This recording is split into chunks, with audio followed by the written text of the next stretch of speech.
The first sign that something was wrong was not the pain. It was the woman crying inside Ethan Carter's head. He opened his eyes to a ceiling of white alloy and recessed emergency lights, each one flickering through a haze of cold blue smoke. The room smelled like burnt plastic, antiseptic, and rain on hot pavement, even though there was no rain anywhere near Halcyon Gate. Just recycled air, humming vents, and the distant shudder of a damaged station trying to pretend it was still under control. Ethan lay still on the medbay floor for a second too long, one hand pressed to his ribs, the other curled against the steel grating beneath him. The deck vibrated in small, nervous pulses. Somewhere beyond the sealed door, an alarm chimed in a gentle three-note pattern that made everything feel worse by being polite about it. He tried to sit up, and the room tilted hard to the left. His heartbeat slammed once, twice, then settled into a rhythm that didn't feel entirely his. That was when he heard her again. Not through the speakers. Not through the intercom. Inside him. "Please," she whispered, her voice low and breathless, as if she had been running for miles. "Do not let them separate us yet." Ethan froze. The words didn't enter through his ears. They arrived whole, behind his eyes, carrying a strange metallic echo, like a voice traveling through cathedral bells. He swallowed and looked around the room. 2 overturned carts. A cracked wall monitor. A trail of silver coolant leaking from a ruptured service panel. No woman. No footsteps. No shadow except his own, stretched thin across the floor by the pulsing lights. He pushed himself upright anyway, boots scraping metal, shoulders tight. "Who said that?" he asked, and his own voice sounded rough, scraped clean by smoke and shock. For one impossible second, the reflection in the dark monitor across the room moved a fraction too late. Ethan stared at it. A white man in his early 30s stared back, pale from station light, brown hair damp with sweat, jaw tense, med patch still attached crookedly at his neck. Normal. Human. Except for the eyes. For one blink, they flashed with a faint ring of blue, luminous and thin as the edge of a gas flame. Ethan stepped back so fast he hit the exam table behind him. The woman drew in a sharp breath inside his skull, and with that breath came something that was not his memory, a field of glass towers under a violet sky, a procession of silent figures dressed in silver, a pair of gloved hands reaching for someone who did not want to be touched.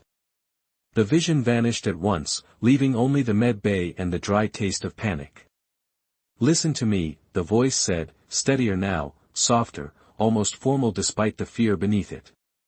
"My name is Lyra Vale. I borrowed your body to keep from dying. I only need 1 day." Ethan's fingers curled around the edge of the table until his knuckles blanched. "Borrowed." She said it like she had checked out a coat in winter. Outside, another tremor rolled through the station, rattling the cabinets and making the overhead lights flare bright enough to bleach the room. Ethan felt a second pulse move under his own pulse, delicate and foreign, like another heartbeat learning the shape of his chest. And in that cold white room, with the alarms singing and the smoke thinning under the vents, he understood one thing with terrifying clarity. Whatever had survived the accident had not survived alone. The station computer came back to life in fragments, as if it were waking with a headache. Panels along the medbay wall blinked from black to amber, then finally to a cold administrative white. Ethan kept one hand on the edge of the exam table and the other pressed flat against his own chest, as though he could separate one heartbeat from the other by force. He could still feel her there, not as weight, not as pain, but as presence. It was like standing in an empty house and knowing someone else was breathing in the next room. "You have 10 seconds, he said, staring at his reflection in the cracked monitor. "Then you explain exactly what you mean by borrowed." For a moment, Lyra did not answer. He felt a flicker of hesitation that was not his own, a cool ripple through his nerves, like wind moving across the surface of dark water. When she finally spoke, her voice had changed.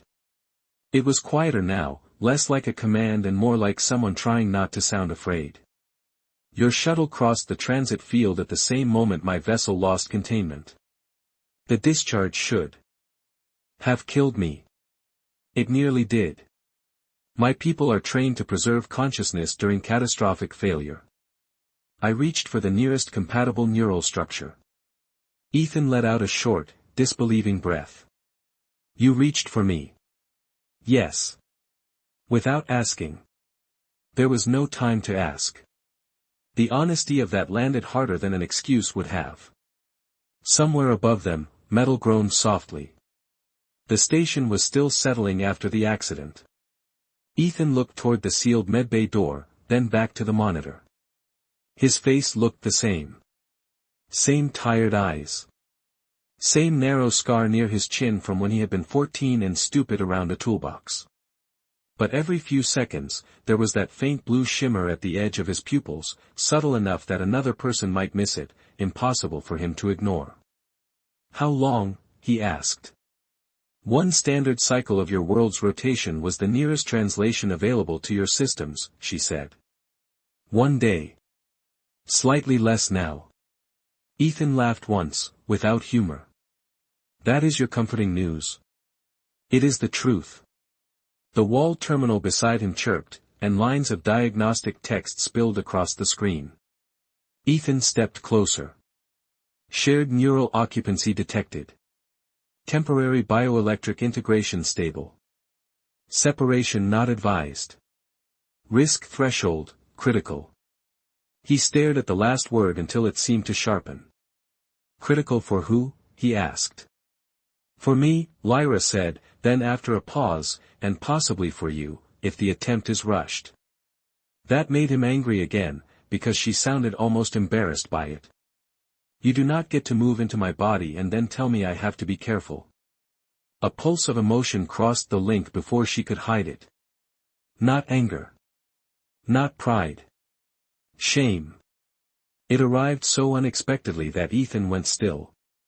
Along with it came another sliver of her memory, quick and bright as broken glass, a room bigger than a church, all silver arches and pale banners, and Lyra standing very straight in a body that felt less alive than ceremonial, while unseen voices discussed her future as if she were already absent from it. The image was gone before he could make sense of it. I know what this sounds like, she said. No, I do not think you do. Ethan rubbed a hand over his face. His skin felt too warm. His thoughts did not feel neatly his anymore. Every now and then, a word drifted through his mind that he had never learned, followed by a meaning instead of a translation, elegant and cold and impossible to hold on to. Then help me understand, he said. Why do I feel everything twice? Lyra was silent for a beat. When she answered, the fear was gone, replaced by something closer to wonder. Because your species experiences life through impact, she said. Heat. Pressure. Hunger. Fatigue. Grief. Your body does not merely process the world. It lets the world leave marks. Ethan swallowed. The way she said it made being human sound less like biology and more like weathered stone. Before he could answer, the terminal flashed red. Quarantine override authorized. External personnel approaching medbay. Ethan straightened at once. Through the door, he heard footsteps in the corridor, measured and synchronized, too precise to belong to station medics. Lyra's voice dropped to a whisper inside his mind. Those are not your people, she said. If they find me and you before I can explain, they will not ask what you want. Ethan looked at the door, then at his own reflection, at the blue ring flickering in eyes that had never held that color before. And for reasons he could not have explained even to himself, he took one slow step back from the room's only scanner and away from the place where they could have forced an answer too soon. The first thing Ethan noticed in the corridor was the silence. Not the absence of sound, but the way every sound seemed to pull back from the people approaching the medbay door, as if even the station itself understood it was supposed to stay out of their way. Through the narrow glass strip set into the seal, he saw 3 figures in slate-colored uniforms moving with the calm certainty of people who had never needed to hurry in order to be obeyed. Their coats fell in clean vertical lines. Their gloves were pale. No station insignia. No emergency crew markings. Just a silver emblem at the collar that caught the overhead light and threw it back in a hard white glint. Ethan took another step away from the scanner. His boots made a dull scrape against the floor, and instantly he felt Lyra's attention sharpen inside him. Not fear this time. Recognition. Do not let them touch the interface, she whispered. You keep saying that like I am the one with options. You have one. Her answer came quickly, almost dry. Move. The door panel flashed amber, then red, as someone outside requested manual access. A polite tone chimed through the room. Medical quarantine has been overridden, said the station voice. Please stand by for authorized personnel. Ethan looked around the medbay, searching for a plan in a room built for recovery rather than escape. Cabinets. Supply drawers. An emergency sink. A second door at the back marked staff access, half hidden behind a privacy screen that had fallen sideways during the accident. He had worked on Halcyon Gate long enough to know that every official room had at least one unofficial way to leave it. Back door, he thought, not even realizing until then that he had not spoken aloud. Lyra answered at once inside his mind, the connection between them suddenly cleaner, almost instinctive. Yes. 17 feet. Then left. Ethan blinked. How do you know that? I can feel the station map through your memory of it. That is not how memory works. For your people, perhaps. The door seal gave a low mechanical thud.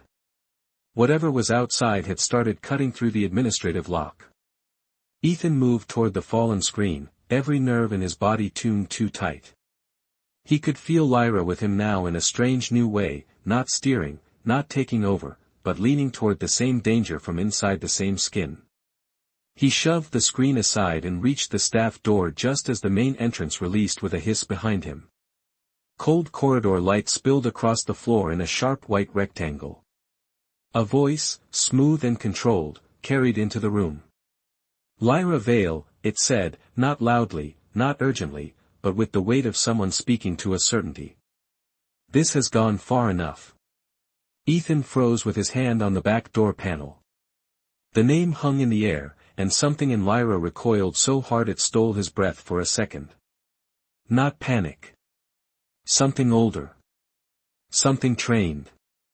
He felt it like a memory embedded in bone. Stand straight, remain still, do not embarrass the house, do not make the watchers repeat themselves. Open it, she said, and for the first time there was real strain in her voice. Ethan slapped the release. The back door slid aside, revealing a maintenance corridor barely 3 feet wide, lined with pipes wrapped in silver insulation and lit by soft utility strips along the baseboards. Warm air smelled faintly of machine oil and hot copper. He stepped through and the door began to close behind him, but not before he caught a glimpse of one of the figures entering the medbay. Tall. Composed. Not human. The face was almost human enough to unsettle him, refined and still, with skin like pale stone under moonlight and eyes that carried no visible hurry at all. Ethan, the smooth voice called before the door shut completely. It knew his name. You are sheltering someone who does not belong to you. The words hit harder than they should have, because somewhere inside him Lyra went utterly still. Ethan kept walking, fast now, the corridor narrowing around him with every step. Pipes clicked overhead. Far away, a vent fan turned with a tired metallic hum. That was not a rescue team, he said under his breath. No, Lyra replied. Her voice had gone quiet, distant, as if she were speaking from the bottom of deep water. That was a retrieval team. Ethan turned left at the junction, exactly where she had told him. The maintenance passage opened into a service ladder well dropping 2 decks down. He looked over the rail into a shaft full of dim blue light and humming cables. You want to explain why a retrieval team is hunting you through a civilian station? There was a pause. He felt it as much as heard it, a gathering of thoughts she did not want to release. Then, softly, she said, because if they take me back now, no one will ask whether I ever wanted to return. Ethan rested one hand on the ladder and stared into the shaft. The station around him thrummed with power, with routine, with the ordinary labor of people trying to keep air moving and lights on and cargo in motion. But none of it felt ordinary anymore. He had woken up thinking his worst problem was an accident. Now there was a woman inside his mind, a team in silver hunting her by name, and a sentence he could not stop hearing. No one will ask. He began to climb down, rung by rung, the metal cold against his palms. Above him, footsteps entered the maintenance corridor with measured patience, never rushing, never stumbling, as if the people following already believed the ending belonged to them. And with every foot he descended, Ethan understood one thing a little more clearly. Lyra had not only borrowed his body. She had brought her prison with her. By the time Ethan reached the lower service deck, his hands were slick with sweat and the station had started pretending everything was normal again. That was the strangest part. The alarms had softened to distant tones. The emergency lights were no longer flashing. Somewhere beyond the metal walls, freight movers would still be grumbling along their rails, coffee dispensers would still be steaming in break rooms, and tired dock crews would still be checking manifests under cheap white lights. Halcyon Gate had survived worse than one transit accident. It always did. That was how stations stayed alive. They learned how to make disaster sound like background noise. Ethan stepped off the ladder into a narrow utility passage and paused, one hand against the wall, listening. The metal was warm beneath his palm. A coolant line ticked softly overhead. Farther down the corridor, a ventilation fan pushed a ribbon of warmer air across the floor, carrying the faint smell of dust, ozone, and machine oil. No footsteps close by. Not yet. Where are we going? He asked. There is a maintenance junction ahead, Lyra said. Her voice still came from nowhere and everywhere, but now he could hear the texture of her more clearly. The composure was still there, smooth as glass, but beneath it was fatigue. And under the fatigue, something quieter. All. There should be a station access terminal and a storage alcove. Ethan moved forward, keeping his pace steady, not running unless he had to. The passage was barely 4 feet wide. Pipes ran along one side in ordered rows, each tagged with faded color bands. Red for thermal flow. Blue for coolant. Yellow for recycled water. Familiar things. Human things. Built to be practical, not elegant. He found that comforting in a way he could not explain. You sound surprised, he said. By what? By all of this. Air vents. Pipes. Wall panels. You talk like you have never seen a maintenance corridor before. For a second he felt the shape of a thought from her that was almost embarrassment, then something like reluctant amusement. I have seen many corridors, she said. Very few were allowed to be honest. Ethan let out a breath that might have become a laugh on a better day. He turned the corner and found the junction exactly where she said it would be, a square recess where 3 passages met under a bank of service monitors. One screen was dead. Another showed deck pressure.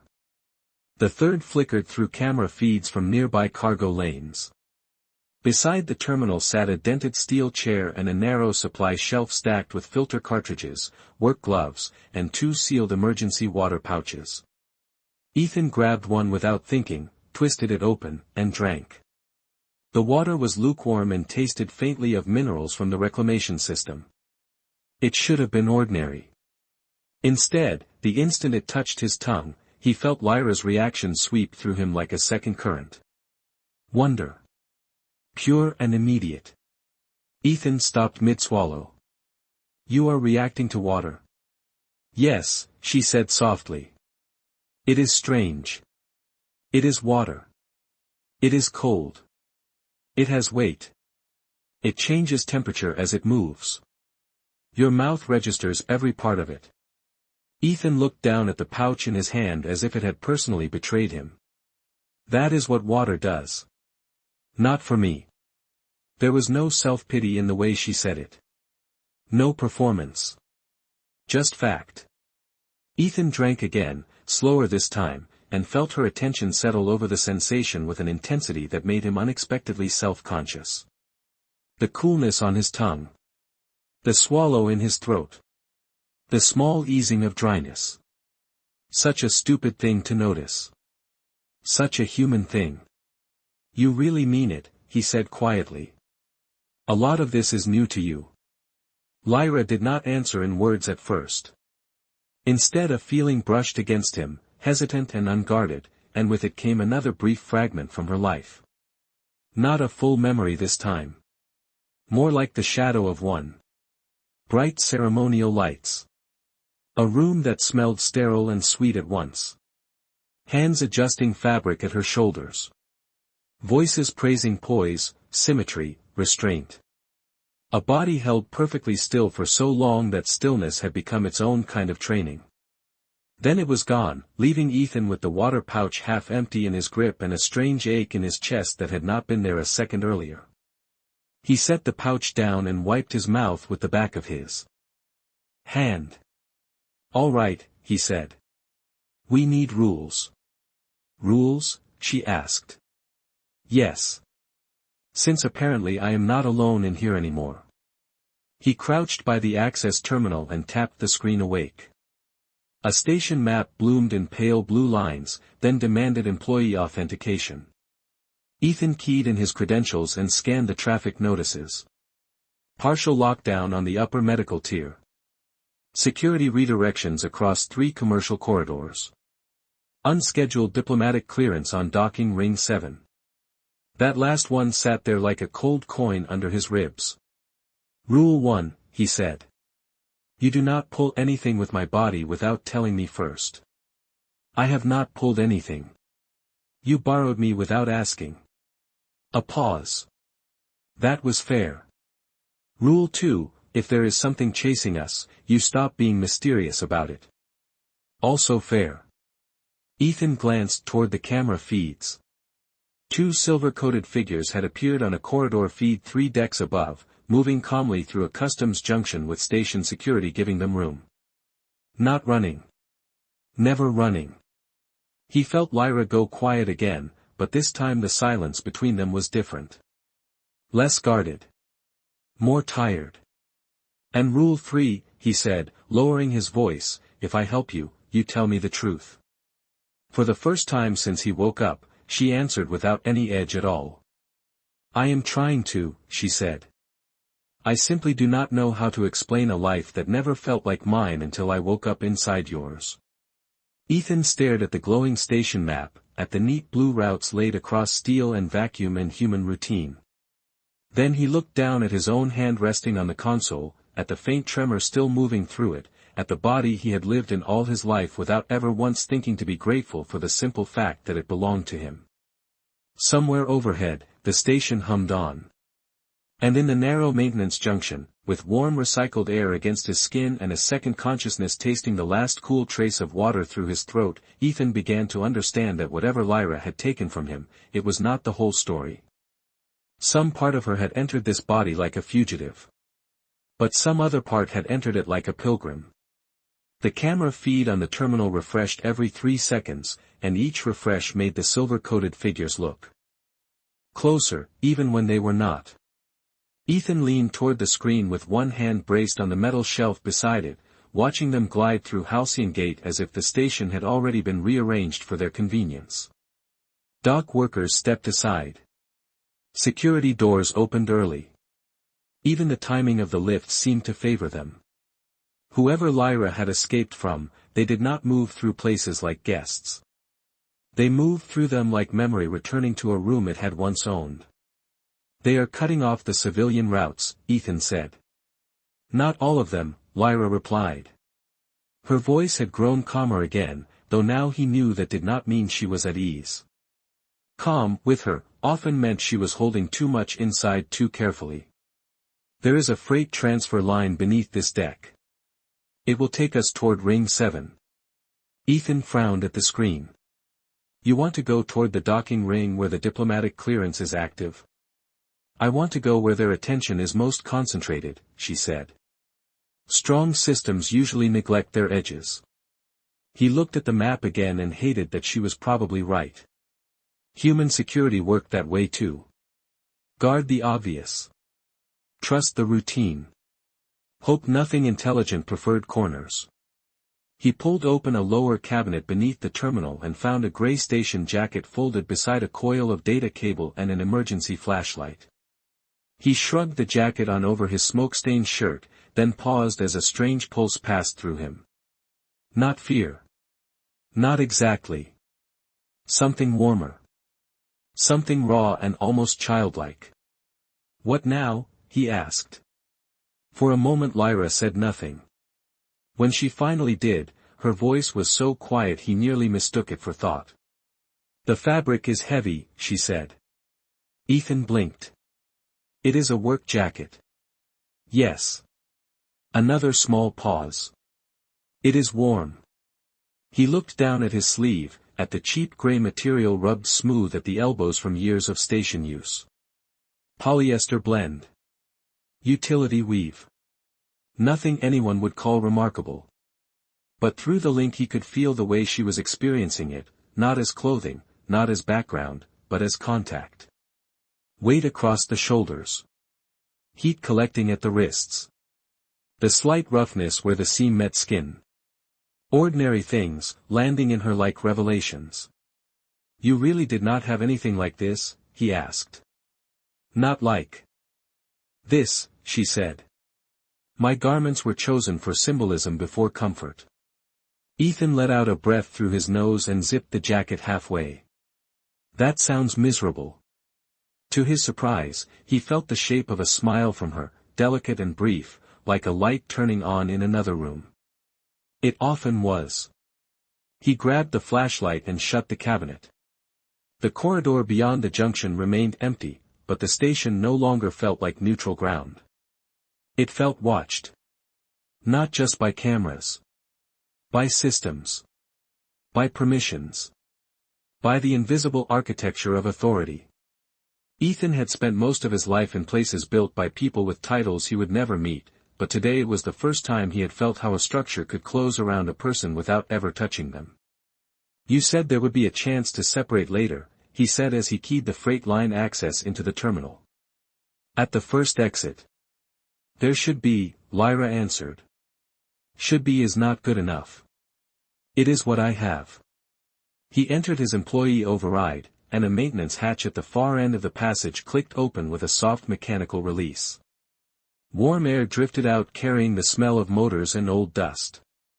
Below the hatch, narrow stairs led down into a service conduit where freight carriers moved behind mesh barriers, their magnetic rails humming like distant power lines on a summer night. Ethan started toward it, but then stopped. When we get there, he said, when this first exit opens up, you leave. That was the deal. Silence met him at first, but not empty silence. He felt Lyra drawing inward, folding around some truth she did not want to hand him. It tightened his chest before he even knew why. Lyra. When she finally spoke, there was no elegance left in her voice. No polish. Just a quiet, naked honesty that made the narrow corridor feel even smaller. I do not know if I can. Ethan turned sharply, staring at nothing because there was nowhere else to direct the shock of it. What do you mean you do not know? I mean the first exit may be possible, but possible is not the same as survivable. And I mean, she stopped. He felt her reach for words the way a person might reach through smoke. I mean I do not want to go back unless I must. The hatch motor hummed softly behind him. On the terminal, one of the silver-coated figures had reached the level above and stopped beneath a camera, lifting his face as if he could somehow see Ethan through layers of steel and wiring and borrowed time. Ethan lowered his voice. You said one day. I know. You said you only needed one day. I believed that when I said it. The answer struck something in him harder than anger would have. Not because she sounded deceitful. Because she sounded like someone who had touched freedom by accident and no longer knew how to walk willingly back into the dark. He thought of the water pouch. The station jacket. Her astonishment at coldness, at weight, at the simple human indignity of being tired and warm at the same time. He thought of the polished memory fragments she carried like polished chains.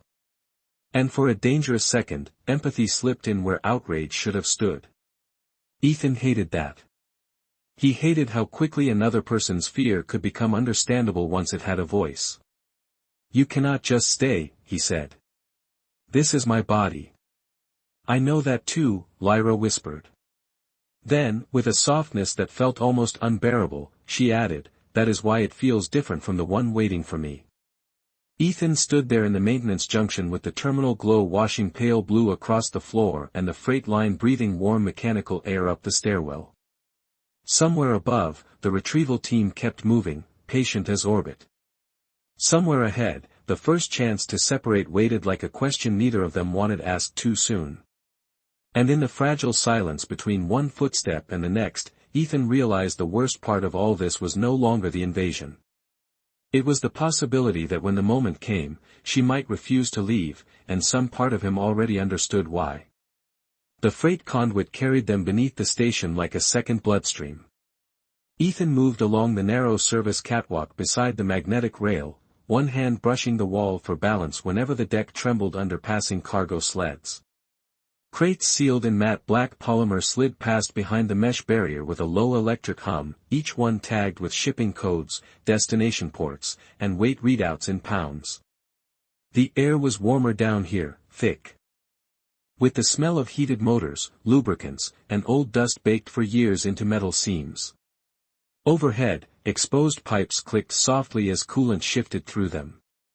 Everything sounded industrial, practical, human. But inside Ethan, nothing felt simple anymore. He reached the first service platform at the end of the conduit and stopped beneath a strip of pale maintenance lighting. Ahead, a circular hatch stood open to a decontamination vestibule no larger than a walk-in closet. Beyond the inner glass, something silver gleamed under clinical white lamps. Ethan took one step closer and the breath left him. At the center of the chamber stood a transparent containment pod, upright and sealed, its curved surface threaded with thin lines of blue diagnostic light. Inside it was a woman. Not a human woman. Not exactly. Her body was tall and fine-boned, almost weightless in the way it held itself even in stillness. Her skin carried the faint cool tone of moonlit porcelain with a trace of iridescent blue beneath it, as if color lived under the surface instead of on it. Long dark hair had been braided close to the head in ceremonial lines, and silver filaments rested at her temples like delicate circuitry disguised as jewelry. She looked asleep, but not peacefully. She looked arranged. Composed for display. Perfect in the way a statue is perfect. Ethan stared through the glass and felt Lyra recoil so sharply inside him that his own knees nearly weakened. "That is you," he said, though he already knew. Her answer came like a whisper dragged across frost. "That is the body I was born into." Ethan could not look away. He had expected something alien in the obvious sense. Claws, armor, some unmistakable sign of otherness. Instead the shock came from how beautiful the body in the pod was and how little life it seemed to contain. The face was flawless, but the flawlessness felt wrong. The mouth too still. The hands resting too neatly at the sides. Nothing in the posture suggested comfort, or habit, or choice. "It looks like a queen in a museum case," Ethan said before he could stop himself. Lyra went silent. Then he felt a ripple pass through the link, not offense, but weary agreement. "My people would consider that a compliment," she said. "I never did." He stepped into the vestibule. The floor under his boots changed from grated steel to smooth composite, and the temperature dropped at once. Cold dry air kissed the sweat at the back of his neck. Diagnostic panels built into the pod scrolled through symbols he did not know, but one line had already been translated into station standard. Biological host stable. Consciousness displaced. Reintegration pending. Ethan read it twice. The words made his stomach turn. Host. stable, pending. The language of procedure. The language of people who had forgotten that a person was not a container. This is what they want, he said quietly. To put you back in there. Yes. And if you refuse? At that, Lyra sent him more than a memory. She sent him the feeling of a room closing. 100 silent witnesses. Fabric fastened at the throat. Spine held straight because trembling would be noticed. A voice, calm and ancient, saying that duty was not cruelty if it preserved civilization.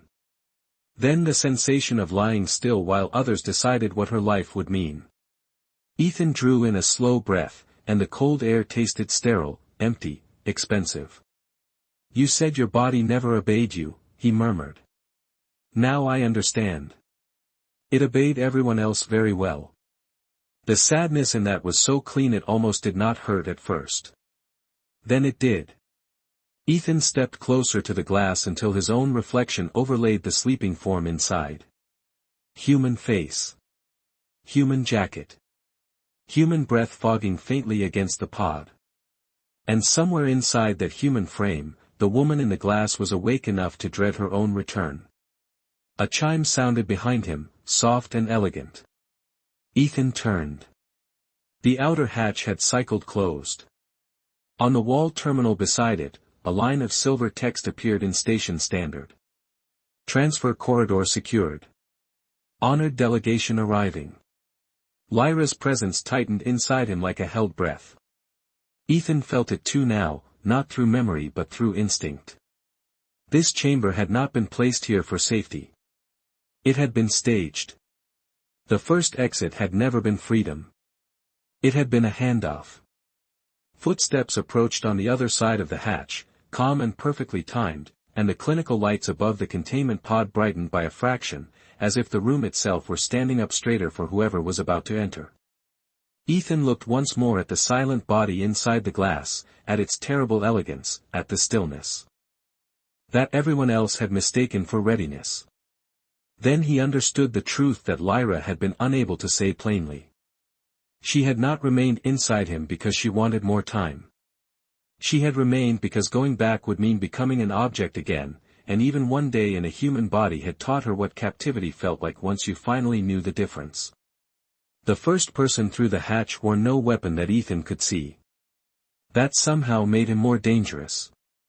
The man was tall, silver-collared, and impossibly composed, his pale coat falling in clean lines that never seemed to wrinkle no matter how the station trembled around him. Two others followed and stopped just inside the threshold, not crowding the room, not rushing him, as if they already trusted the geometry of power to do the work for them. The one in front looked at Ethan with calm, almost courteous attention, then shifted his gaze to the containment pod behind him. Your Highness, he said, and even though the words were meant for Lyra, the sound landed inside Ethan's spine. Lyra went still within him. Not silent. Still. The kind of stillness that had been practiced until it became survival. Ethan felt it, and something in him hardened against it at once. She is not speaking to you, the man continued, his voice smooth as polished stone. But she can hear me. That will be enough. Ethan took a step sideways, putting more of himself between the delegation and the glass pod. You keep calling her that like it explains anything. The man regarded him for a moment, then inclined his head the way someone might acknowledge an inconvenient but educated interruption. My name is Saran Vale. I serve the House of Vale. The consciousness within you belongs to the first daughter of our line. We are here to restore order. Ethan almost laughed at that. Restore order. Not save her. Not help her. Restore order. He could feel Lyra hearing the same words and retreating farther inward, as if each syllable knew exactly where to place its hand around her throat. That body in the pod, Ethan said, nodding toward the glass. Does she get a say? Saran's expression did not change. She has responsibilities. That is not what I asked. For the first time, a faint pause entered the room. Small. Precise. Noticeable only because. Everything about Saran seemed designed to eliminate hesitation. Preference, he said at last, is a luxury afforded to stable worlds. My people endure because certain lives are asked to carry more than themselves. Ethan felt a flash of cold from Lyra, not surprise, but recognition sharpened into old disgust. He did not need more memories to understand what that sentence meant. He had heard human versions of it his whole life. Different suits. Different flags. Same machinery underneath. Saran took one measured step forward. The host body has served its emergency purpose. We are prepared to begin a clean reintegration. Prepared for who? Ethan asked. For her, Saran said. And for you, if you cooperate. The kindness in that almost made it worse. Ethan glanced at the terminal beside the pod. Blue readouts drifted across the screen, all soft curves and quiet authority. Reintegration sequence available. Neural bridge stable. Recommended action, return displaced consciousness to primary vessel. Recommended by whom, he wondered. People who had never had to live inside a recommendation. Lyra finally spoke, and her voice inside him was very soft. Ethan. Just his name. But there was more inside it than fear. There was warning. He felt the shape of the room through her instincts now. The delegation had positioned themselves to narrow his exits without touching him, without even seeming to move with urgency. The hatch behind them. The pod at his back. The vestibule too small for momentum. This was how people like Saran controlled things. Not by force first. By making every available path look pre-approved. Ethan shifted his weight and caught, from the edge of his own memory, a maintenance detail Saran would never know. There was an auxiliary purge switch beneath the terminal panel, meant to vent the vestibule in the event of contamination. It would not harm anyone in full environmental dress, but it would blind the sensors and unlock the emergency side hatch for 6 seconds. 6 seconds was not much. But Halcyon Gate had been built by engineers, and engineers respected 6 seconds. What happens if she says no? Ethan asked. Saran folded his hands behind his back. She has been distressed by unusual circumstances. Consent, in such moments, must sometimes be interpreted through duty. Ethan heard that sentence and felt something align inside him with terrible clarity. Lyra had not escaped a palace. She had escaped a language. A whole system of polished words built to make obedience sound noble. He placed one hand on the terminal as if steadying himself. The metal was cold under his palm. Lyra felt the switch location the instant he did. Ethan, she whispered again, but now the warning had changed shape. It was not warning anymore. It was disbelief. You said you wanted the truth, he murmured under his breath. I do. Then here it is, he said, looking straight at Saran. I do not think this room was built to help her. I think it was built to make her surrender look civilized. Then he hit the purge release. The vestibule exploded into motion without any sound of impact, just a violent rush of white vapor blasting from the wall vents, light strobing amber, sensors chiming in offended tones as the room reeled into emergency override. The terminal flashed blind. The side hatch snapped open with a metallic crack. Saran did not shout. That was the strange part. He simply moved, faster than Ethan had expected, but Ethan was already gone, driven by his own reflexes and Lyra's impossible timing woven together through the same muscles. He slipped through the side hatch into a narrow transfer tube just as the vapor swallowed the vestibule behind him. The tube curved downward in a clean white arc, smooth-walled and barely wide enough for his shoulders. He grabbed the handrail, boots skidding on the sloped floor, and half ran, half slid into the station's lower spine while alarms began to rise again somewhere overhead. Lyra was no longer still. She was with him now completely, her thoughts sharp and bright against his, mapping turns before he saw them, catching balance before he lost it, lending precision to panic. One body. Two minds. No room left for hesitation. Behind them, the delegation would recover quickly. People like Saran always did. But for the first time since waking in the medbay, Ethan no longer felt like a man being cornered inside his own skin. He felt like a door that had finally decided which side it was on.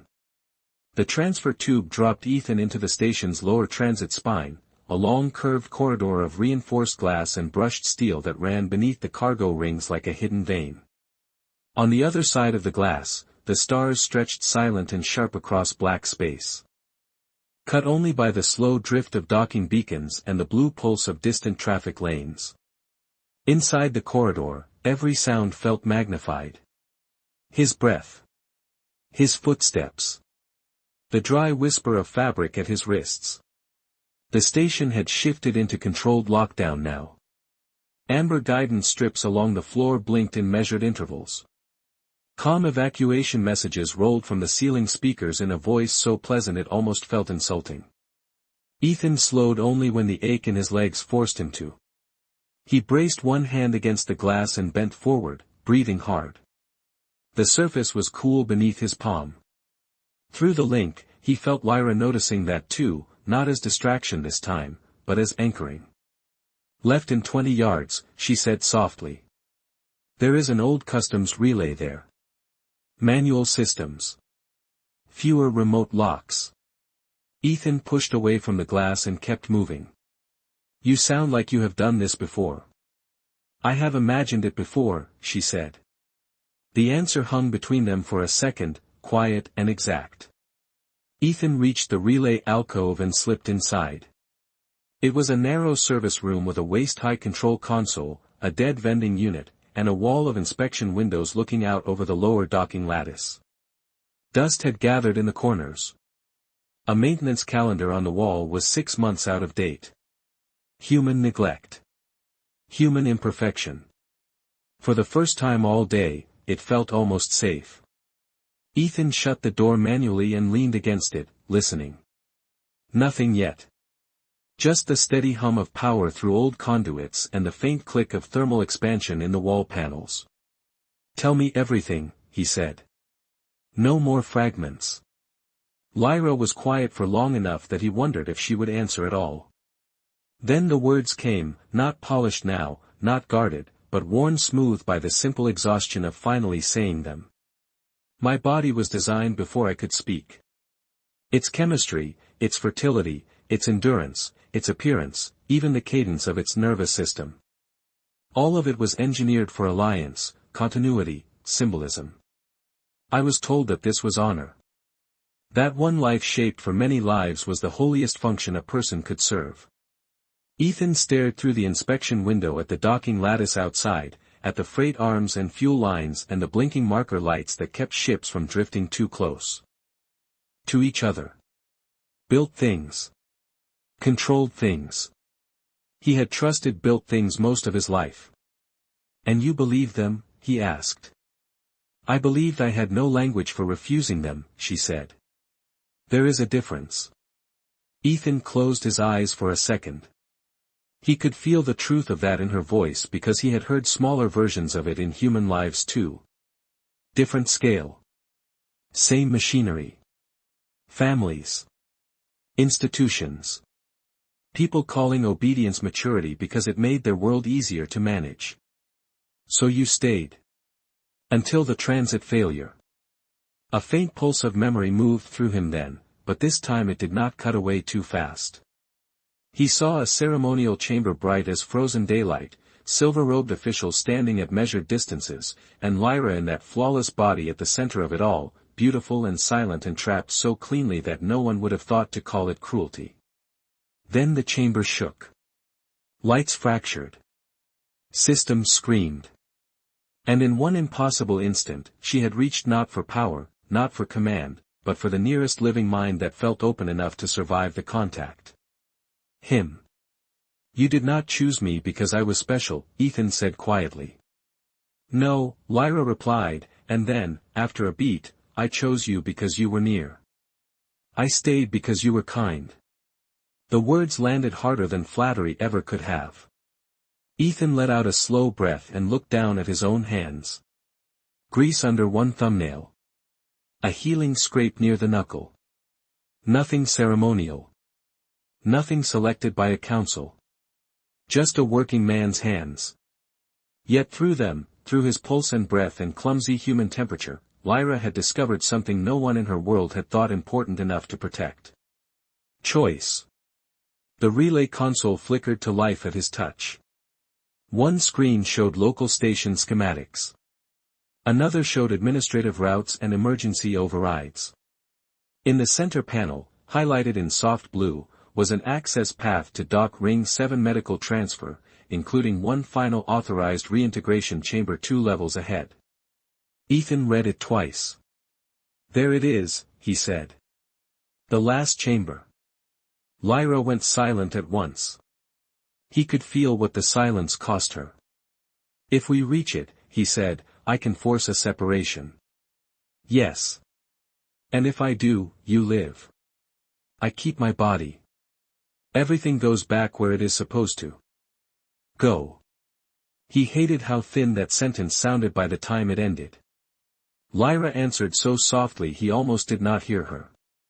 For everyone except me. Ethan looked at the screen again. Route lines. Door controls. Biolocks. Everything neat. Everything solvable in theory. This was the kind of problem stations liked, technical, contained, procedural. But nothing about this felt procedural anymore. He saw again the glass pod, the elegant stillness of the body waiting for her, the way Saran had spoken of duty as if dignity were an optional feature of personhood. And for the first time since she had entered his mind, Ethan understood the real shape of the choice in front of him. He could force her out and still be called the good one. The reasonable one. The legal one. The human owner reclaiming what was his. Every rule on the station would stand beside him. Every protocol would call it restoration. But if he sent her back into a life that had never belonged to her, then all he would really be doing was helping a prettier prison close its door. The console cast pale light across the room, painting his knuckles blue. Beyond the inspection glass, stars burned on in absolute silence. Ethan rested both hands on the control panel and felt Lyra waiting inside him, not pleading, not bargaining, almost as if she had already accepted whatever he chose. That, more than anything, broke something open in him. Because she had spent her whole life being decided for, and still she was trying not to take the decision from him. No, he said at last, and the word was so quiet it sounded like a thought becoming matter. Not like that. Lyra did not speak. He felt only the sudden tremor of stunned hope. Ethan opened the security layer on the relay console and began rerouting Dock Ring 7's medical authorizations away from reintegration and toward independent host stabilization, his fingers moving faster now, guided by years of knowing how stations hid their mercy in maintenance menus no one important ever read. It was not a perfect solution. It might not even work for long. But it was a door, and unlike every door Lyra had been offered before, this one did not require her surrender first. By the time Ethan finished rewriting the authorization tree, the relay room had grown so quiet that every small sound seemed to matter. The soft tap of his fingers against the console. The electrical hum behind the walls.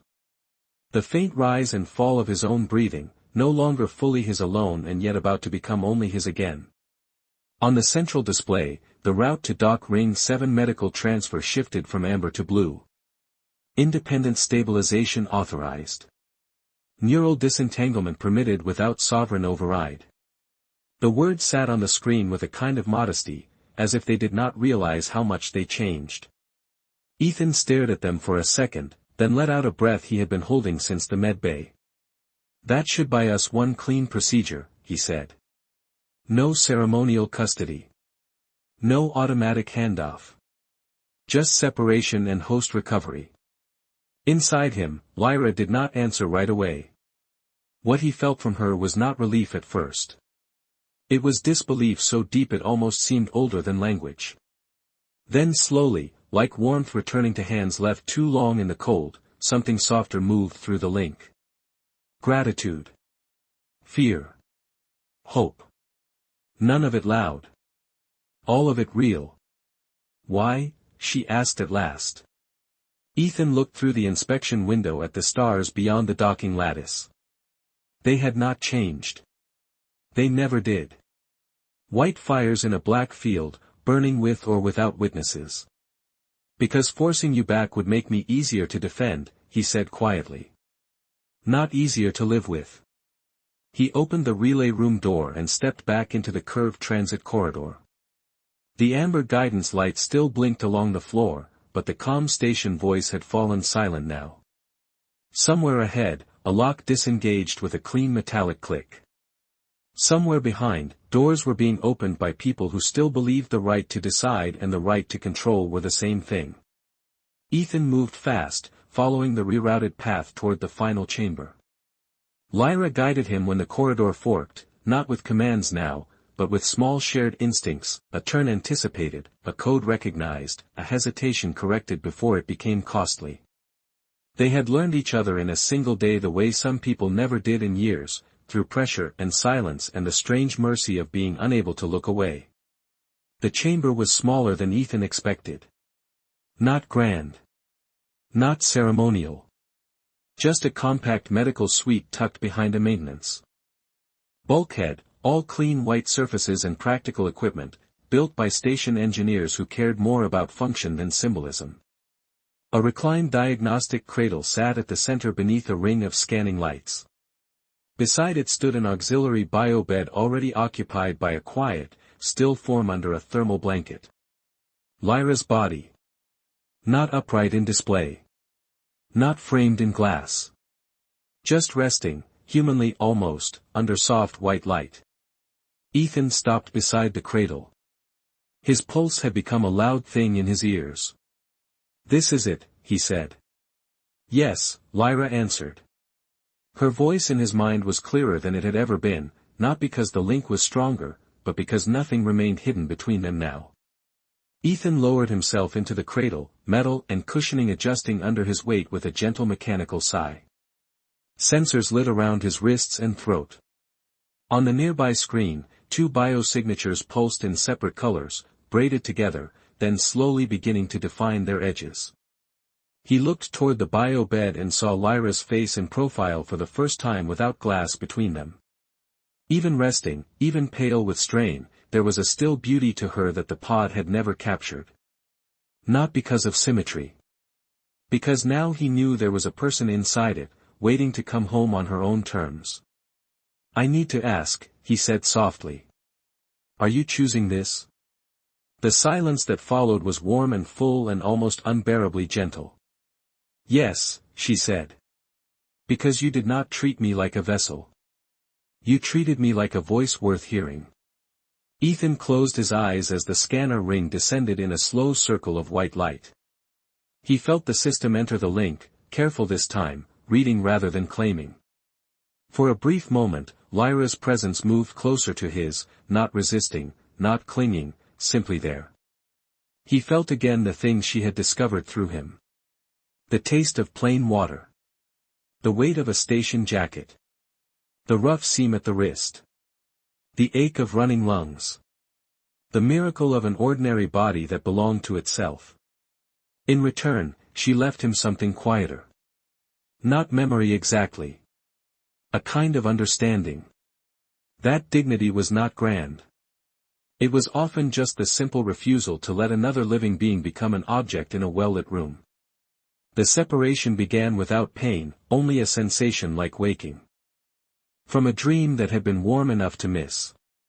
The second heartbeat faded first. Then the doubled edge on every sensation softened. The room seemed larger suddenly. Emptier. Ethan opened his eyes to the sound of one steady pulse on the monitor beside him. Only one. Human. His. He turned his head. On the adjacent biobed, Lyra drew in a breath of her own. Her fingers twitched against the blanket, not in ceremony, not in obedience, but with the uncertain motion of someone returning to a place that had once been a cage and finding the door unlocked. A technician light above the bed shifted from amber to blue. No alarms followed. No delegation entered. Just the low clean hum of a station doing its job for once without pretending ownership. Slowly, Lyra opened her eyes. They were not the blue ring that had flickered in Ethan's reflection. They were deeper than that, luminous and clear, carrying the strange stillness of someone seeing the world for the first time and recognizing it as survivable. Ethan sat up carefully. For a second neither of them spoke. There was too much in the silence and somehow nothing awkward in it at all. Lyra turned her head toward him, and with visible effort lifted one hand from the blanket to rest it over the center of her own chest, as if confirming that what she felt there was finally hers to keep. Then she looked at Ethan and gave the smallest nod, fragile and royal and human in the only way that mattered. Ethan touched his own sternum in answer. The place where her voice had lived felt strangely hollow now, but not empty in the old way. More like a room after music. Beyond the medical suite window, the stars burned on, distant and indifferent. Yet for the first time all day, they did not look cold to him. They looked like witnesses. And in the soft white quiet of Dock Ring 7, with one body returned and another soul no longer trapped inside it, Ethan Carter